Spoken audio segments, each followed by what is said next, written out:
दोस्तों, स्वामी विवेकानंद जी किसी परिचय के मोहताज नहीं हैं, लेकिन फिर भी उनके व्यक्तित्व के बारे में बताना भी एक गर्व की बात है।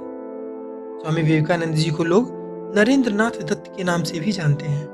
स्वामी जी एक हिंदू भिक्षु थे और उनका नाम भारत के सबसे प्रसिद्ध आध्यात्मिक व्यक्तियों में आता है। उनके पास न ही केवल आध्यात्मिक दिमाग था, बल्कि वो एक महान विचारक, महान वक्ता और एक भावुक देशभक्त भी थे।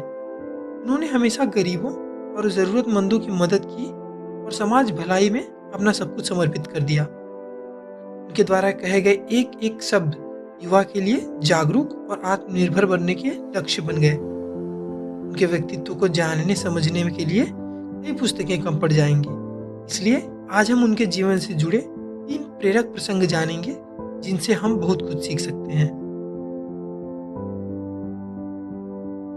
एक बार जब स्वामी विवेकानंद जी विदेश गए तो उनका भगवा वस्त्र और पगड़ी देखकर लोगों ने पूछा, आपका बाकी सामान कहाँ है? इतना सुनकर स्वामी जी बोले, मेरा बस यही सामान है। तो कुछ लोगों ने व्यंग्य किया कि अरे, यह कैसी संस्कृति है आपकी? उन पर केवल एक भगवा चादर लपेट रखी है, कोट पैंट जैसा कुछ भी पहनावा नहीं है।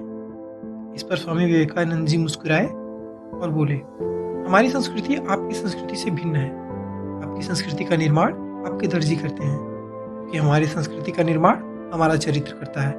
संस्कृति वस्त्रों में नहीं, चरित्र के विकास में है। एक बार स्वामी जी विदेश गए, जहां उनके स्वागत के लिए कई लोग आए हुए थे। उन लोगों ने स्वामी विवेकानंद की तरफ हाथ मिलाने के लिए अपना हाथ बढ़ाया और इंग्लिश में हेलो कहा।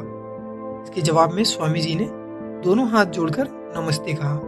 उन लोगों को लगा कि शायद स्वामी जी को अंग्रेजी नहीं आती है। उन लोगों में से एक ने हिंदी में पूछा, आप कैसे हैं? स्वामी जी ने कहा, I am fine, thank you. उन लोगों को बड़ा ही आश्चर्य हुआ। उन्होंने स्वामी जी से पूछा कि जब हमने आपसे इंग्लिश में बात की तो आपने हिंदी में उत्तर दिया, और जब हमने हिंदी में पूछा तो आपने इंग्लिश में कहा, इसका क्या कारण है?